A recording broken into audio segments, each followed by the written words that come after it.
distinguished guests, brothers and sisters, The four men who want to be Columbus mayor. friends and enemies. Malcolm X. Malcolm X. From the Battelle studio at WOSU at COSI, this is Columbus on the Record. Joining Mike Thompson this week, the four candidates for Columbus mayor. Terry Boyd, former Columbus School Board president, Andrew Ginther, Columbus City Council president, James Ragland, community activist, and Zach Scott, Franklin County Your Sheriff. question was really on the return on investment. And if you really look at where we are right now, we've seen some areas that have seen some return, but there are other areas that really have not seen. You know, I'd ask voters to look outside your front window. And if outside your front window, your neighborhood looks a lot better than it has in the last 10 years, then maybe Andy's right. But I think there are plenty of neighborhoods around Central Ohio, around Columbus, that have not seen that area of return. I think we've got the third highest tax burden of any city, major city in the United States. If you don't believe me, just Google it. And, you know, I'm wondering if the Hilltop sees the return on its investment. I'm wondering if Linden receives that return on its investment. Some city hall.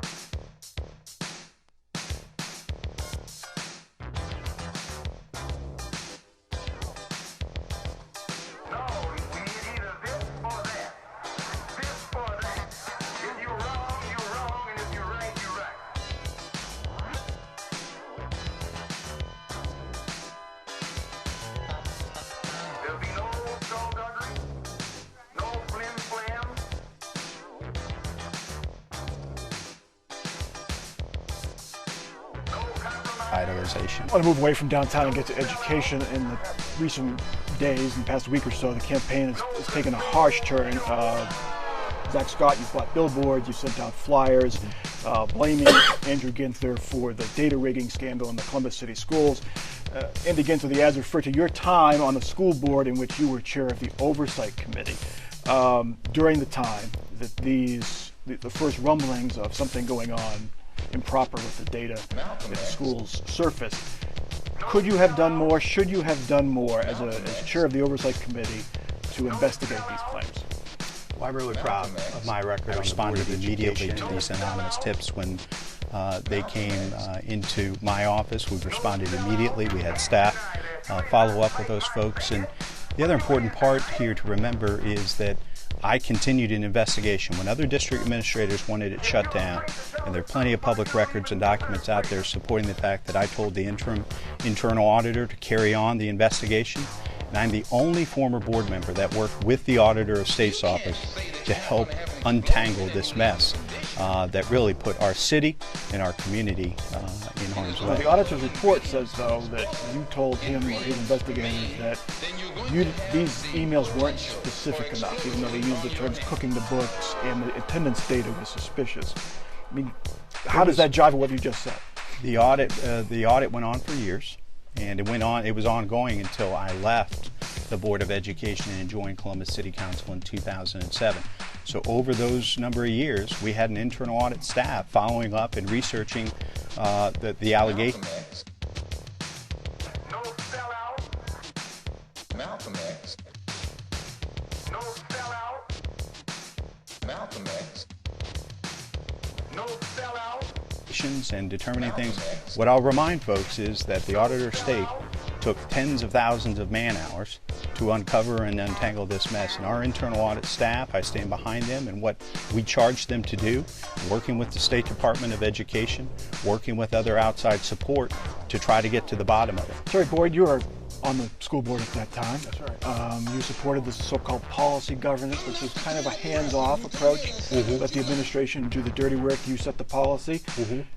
Could you have done more? Should you have done more to oversee the data collection and analysis of the school board? Oh, there's no doubt we would have done more if we would have known.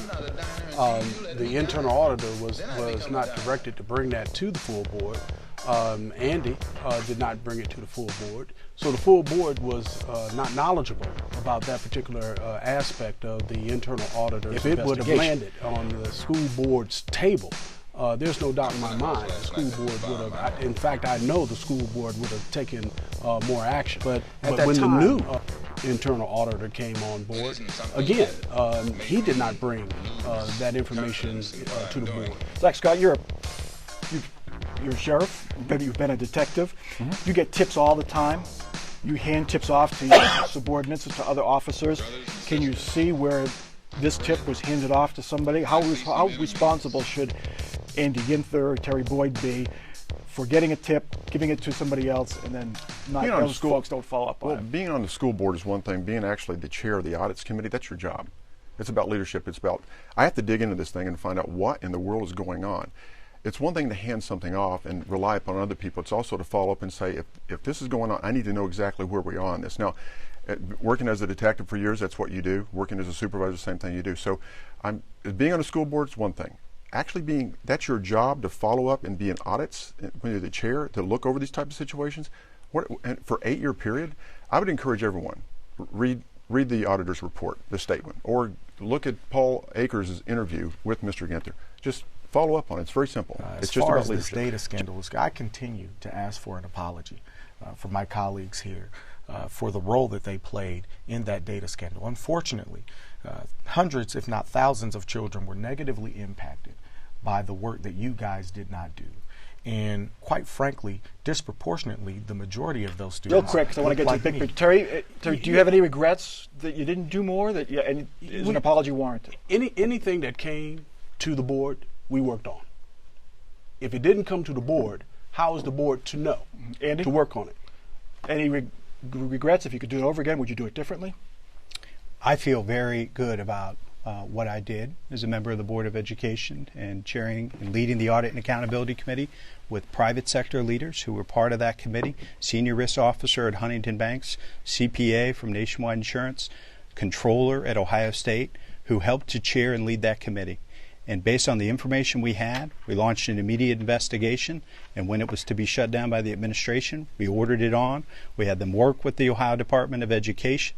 That investigation and that audit, the student accountability audit, was still on the internal auditor's work plan and in our minutes until I left the Board of Education. And I am the only former board member who worked with the Auditor of State's office to help uncover this and untangle this mess. We'll have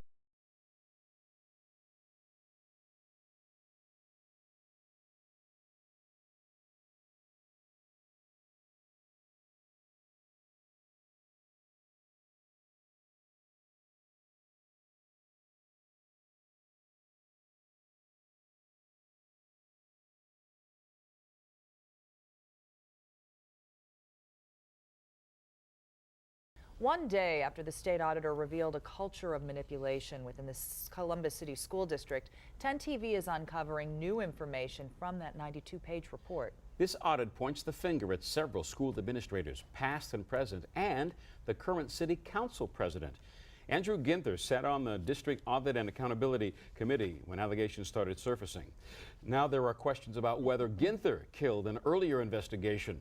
10 TV's Paul Aker and Tanisha Millette have new details for us tonight, and we start That's right. with Paul. I spoke to City Council President Andrew Ginther about the allegations.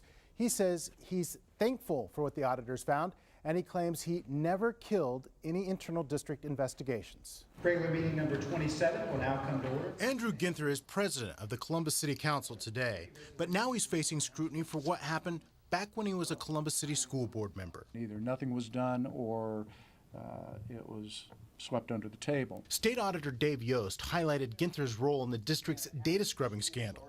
Yost says Ginther knew way back in 2004 about possible scrubbing.